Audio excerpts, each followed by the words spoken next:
911, where's your emergency? Sure. My grandson shot his daddy up there. You said your grandson shot your son? Yes, Okay. yes. Would you get somebody over here, please? Do you know where your grandson is? No, he ran back there and got in his car with his mama. Grandson shot his son. Son is upstairs. It's just before 3 in the afternoon in Milwaukee, Wisconsin, and officers are responding to one of the most disturbing calls they'll get all day. A teenager has allegedly just shot his own father. 11 was Atkinson, Unit 8.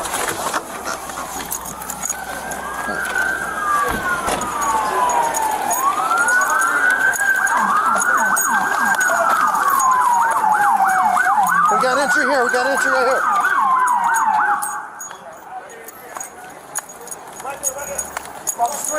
Across the street.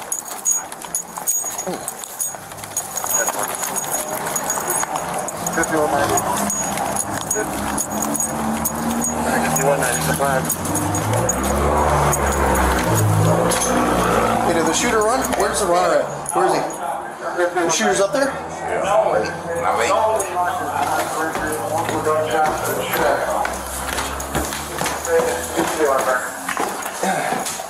This one after 11 was Atkinson, Unit 8.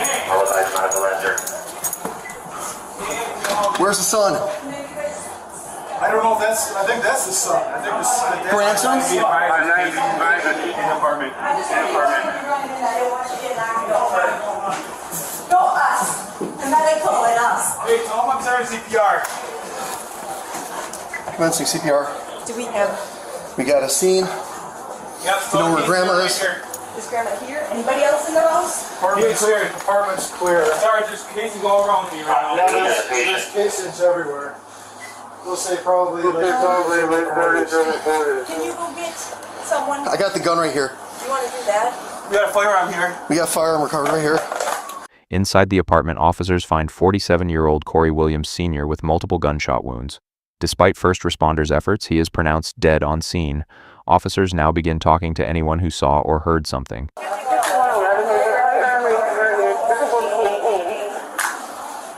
Where's grandma? 5111, firearm recovered.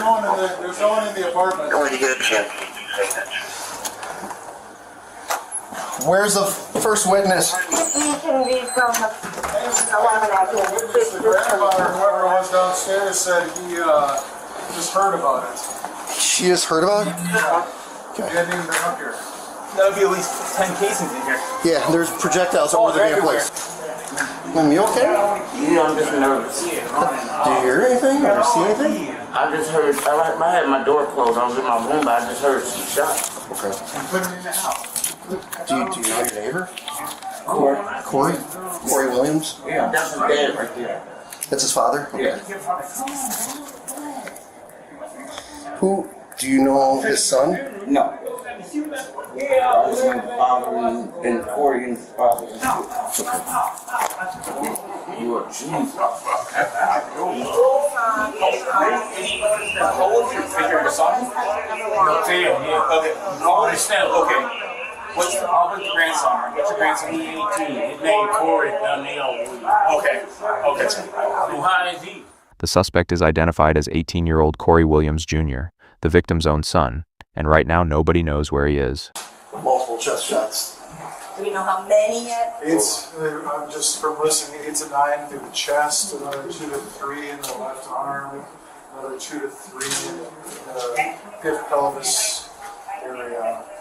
That's just what I've been able to find. 8 to 9 shots. I don't know what she says, but Well, he lives here, I think. The son and the mom just got evicted, maybe, according to his dad. probably from here. No, they got evicted from somewhere else, he thought. And now that's maybe where they Just were stayed here, for crash here possibly. for a minute. Possible. And he was carrying luggage out with him. The boy was. The 18-year-old. But he said there was like 5 to 6 other kids with him. Oh, that's weird. That's really weird. So now the question is, but he said the grandson said he shot him. Word comes in that the suspect left the scene with his mother and siblings. Meanwhile, back inside the apartment, officers make an important discovery. Then the gun itself is a Smith & Wesson. Yes. A 9mm semi-automatic handgun is recovered near the body along with 11 shell casings spread across the apartment. But tucked among the chaos is a piece of paperwork, and it will tell its own story before this investigation is over. Looks like he's asking for custody. Oh. Interesting. He's trying to get custody from the mom probably because she lost her place, so maybe he filed a quick emergency injunction. Yeah. Mom didn't like that? Possibly. 2 hours after the shooting, U.S. Marshals get a location on the suspect, a relative's apartment not far from the scene. Cory Williams, this is the Milwaukee Police. Open the door.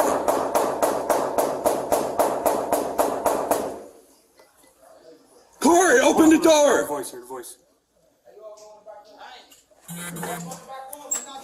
the door. This is gonna get breached. It's open it. Open it now. What's he saying? I can't hear him. He said run off the back door or something. Let me see your hands. Cory, come out, Cory. Come out. Sir, come on out. All right. The babies are in. Who else is in here? The young man taken into custody is Cory D. Williams, the teenager suspected of gunning down his own father earlier that afternoon. Can I get my sisters? Yes, all right. Hey, let me see your hand. Cory Junior is transported to the police station. Detectives are ready and waiting, and they have a lot of questions. Who all lives in that building off of 11th and Atkinson? It was my father, and then for a little bit it was my little sisters. Did you stay over there yourself? For a little minute, yeah. Okay. What kind of duration, like from when to when did you live there? For I said 3 months. Okay. Do you remember how long ago that was? No.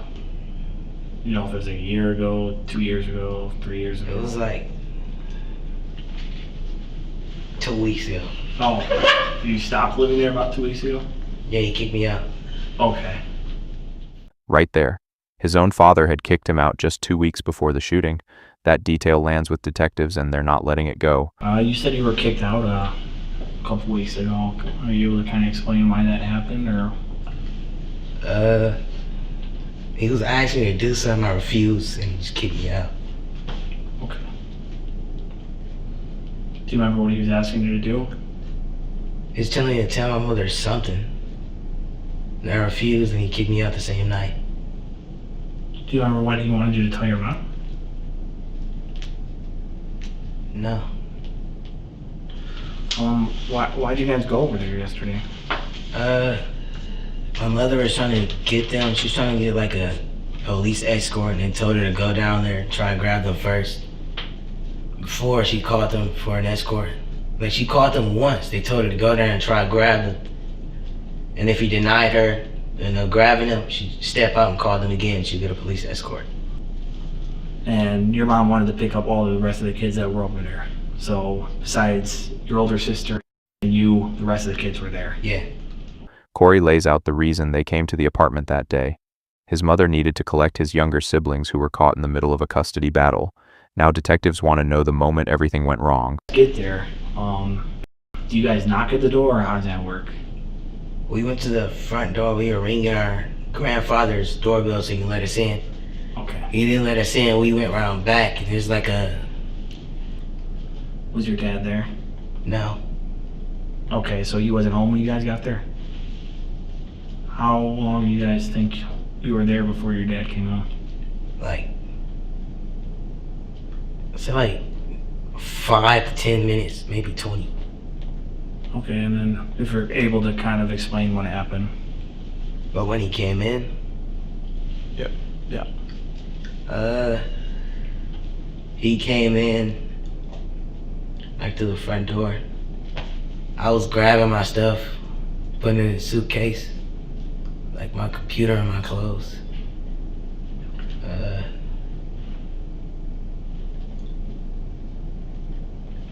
He came in, and the mom started to argue. Then I kind of butted in and just told him to move around, let us leave.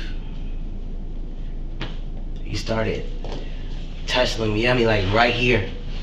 He was throwing me around. And at this point, he had a gun in his hand. And what kind of things was he saying to you when this was going on? I don't really remember that. He was cussing at me, I know that. Telling me how I respect. And where's everyone else when this is going on? They're right there. They're next to me. They're trying to like pull his hand off my collar. So everyone was in the living room? Yeah. When you said throwing you around, can you kind of describe how that was? Like flinging me around. Like one hand, I can't really like, not like picking me up, but like flinging me around. Okay. Like. You know what happens then? And he swings me around to the dining room, like the dining room kitchen table. And he swings me over there and there's... I know this is really tough, man. I can't even put myself in your shoes. He swings me over to the table. And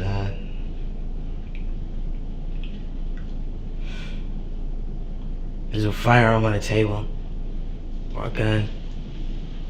Yeah, I grab it and I shoot him. Cory has just admitted he pulled the trigger, but the way he's telling it doesn't quite match what investigators found at the scene. For that. We left, then left, but like, my mother called the police, and then we left. Did your siblings go with you? Like to the car? Yep. They went the moment it went down, like they left, like they ran. Okay. Do you remember who drove? Mother. Okay. After you shot the weapon, what did your dad do? He fell for me. Okay. Did he say anything? No. And then, do you think when you were done shooting it, do you think it was empty? I don't remember. Yeah, probably.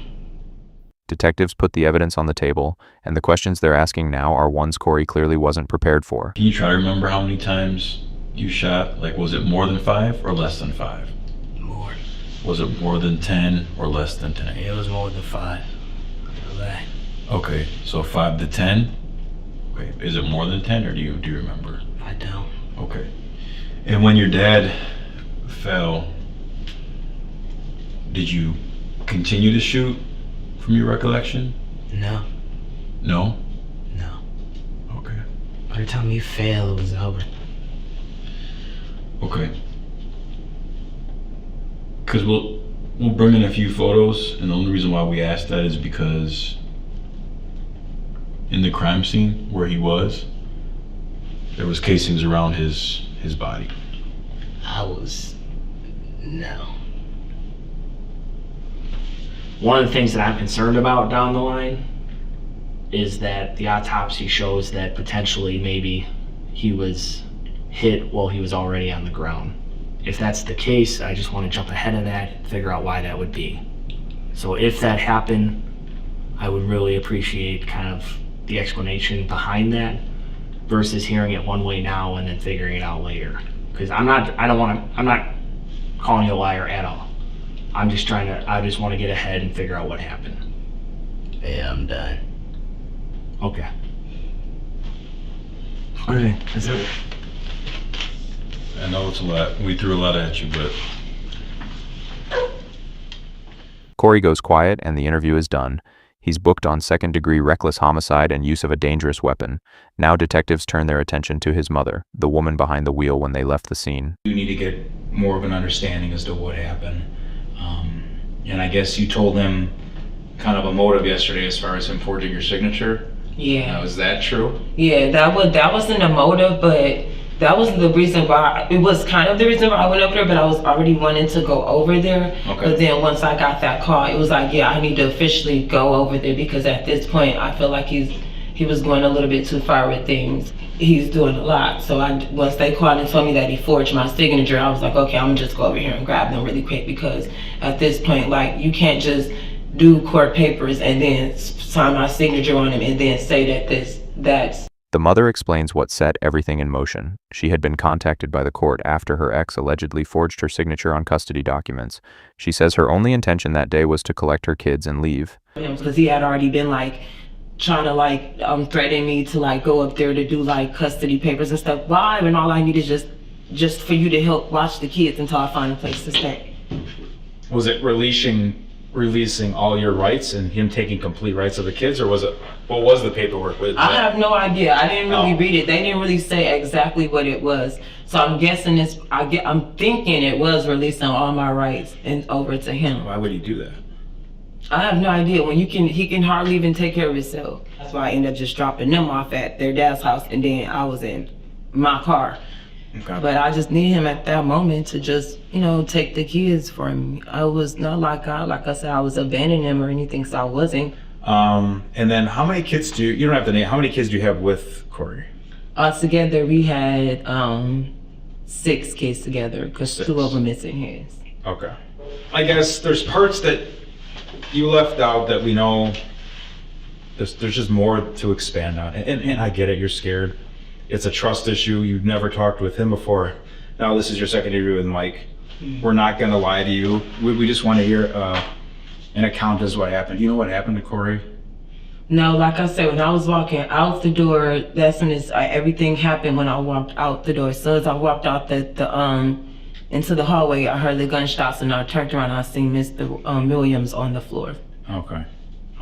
Yeah. And then you get contacted that there was this false signature, and then what do you do next? And then that's when I put on my clothes, and then I contacted Cory and I said, hey, you guys put your clothes on, because I want to go over there and grab the babies or whatever, because your dad is doing too much, so I just want you guys to go with me. Just talk to your son, Cory. Yeah, okay. Cory Junior. I just asked him hey, could you and Aiden come down there with me just for safety reasons, so I can go grab the kids.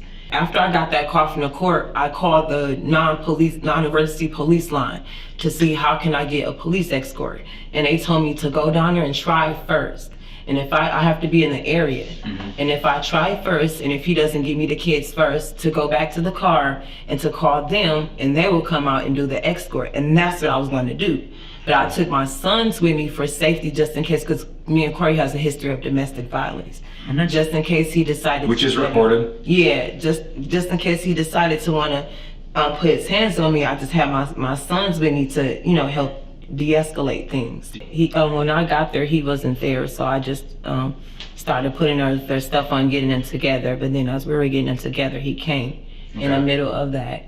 And then he was Did he know you were going to be there? No. No, okay. It was a surprise. So maybe it was a surprise to him that you were there. Yeah. Okay. And then I was just I'm coming to get the kids. And he's like, no, you can't do it, trying to show me that paper that he forged. And I'm like, I know you, that's just a paper that I know that you found off a line and you printed up and you typed it out and just took it up to the courts. That's not legit, that's not real. Yep. So I was like, he's like, you're still not gonna leave, you're not gonna leave, you're not leaving. And I'm like, yes I am. But then at that point, I was gonna go walk out to my car. I was gonna tell the boys to come on, let's go. And I was gonna walk to my car and call for the escort. But before I can do that, that's when everything just escalated from there. So what was the trigger point? The trigger point was when me and Cory Senior was talking in a conversation, and then Cory Junior stepped in and told him pertaining let us go. It was something in that matter, let us go, move out the way, let us go. And then after that, that's when they started getting into it and getting into a tussle, and then I had to step into them twice to break it up. They got into a tussle, okay. Yeah. Who's all in the apartment when the arguings occur? It's everybody, and then I had my little ones go out into the hallway. Who's everybody? Just name. So it's me and all 8 of my children and Cory Senior. How long were you in the hallway for? I want to say a second. I walked, as soon as I walked out the door, bam, bam, bam, bam, bam. That's when I heard it, and I turned back around, and I ran back to my. Now my kids don't have a father. How do you have a dad? Detectives now turn up the heat on the mother in Soos, and the story she's been telling starts falling apart piece by piece. For you. Who had guns that day? I didn't see the guns. I didn't see them. They proclaimed they had them, but I didn't see any guns. I didn't see it. So here's the other problem that we have. Did you ever see, when you were in that apartment, did you ever see Cory Junior or Cory Senior with a gun? No. When I went to the bathroom, When I went to the bathroom, that's probably when Cory grabbed the gun did, and I still didn't see it. I didn't even know he had it. I never saw anybody grab a gun. I never saw one gun, nothing. None of that. That's how I'm not understanding how Mr. Williams got shot. I never seen not one gun. Well, he got shot a lot. You know that? Yes, yes. I heard all the rounds when I was in the hallway. That's when I heard the rounds in the hallways. How many? I ran back, like I said, when I heard the gunshots, I ran back in. And then I seen what was going on. I said no, and I screamed and I yelled like, Cory, what's going on? What happened? What did you do? What did he say? I can't even remember what he said. I don't even think he really said anything. Well, who ran in the apartment first? Was out by you? Yeah, I ran back in first, and then it came in behind me. And what did it do?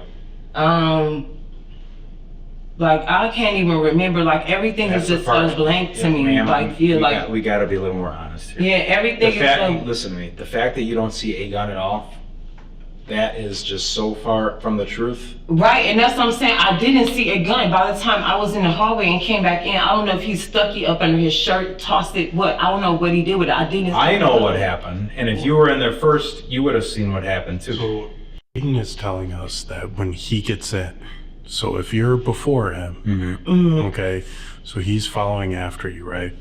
He's saying that he clearly sees Cory standing there with the gun pointing still at Cory. See, that's the part I blanked out on. That's what I'm talking about. I didn't see that part. This is the gun I seen. Now that I'm thinking about it, this is the gun I seen. I don't remember these two guns. Okay, that's fair. Where did you see that one? And this the one I seen. No, I don't remember those two when I seen them. And where did you see it? This the one I seen in Cory's hand. That's what I see. That's what I see. You know, I don't remember it like that's what I see. Cause I'm like, everything was all fast and I blacked out. I heard the gunshots, but I didn't see a gun. But then now I'm thinking about it. This is the gun I did see. Can I have somebody here to represent me too? You can. Yeah. So you're here for aiding a felon. I'm not aiding anything. Well, I don't think he ever told you. So just I didn't aid anything. Just so that you know. I didn't aid anything, and then I go to school too. I have I get back to my kids. I was not trying to make sure that Cory didn't go to jail or anything. I was not trying to aid a fugitive or anything. Cory Williams Jr. later accepted a plea deal, pleading guilty to homicide by negligent handling of a dangerous weapon. Initially sentenced to 5 to 8 years, the judge stayed the sentence and placed him on 5 years probation instead, sparing the teenager years behind bars.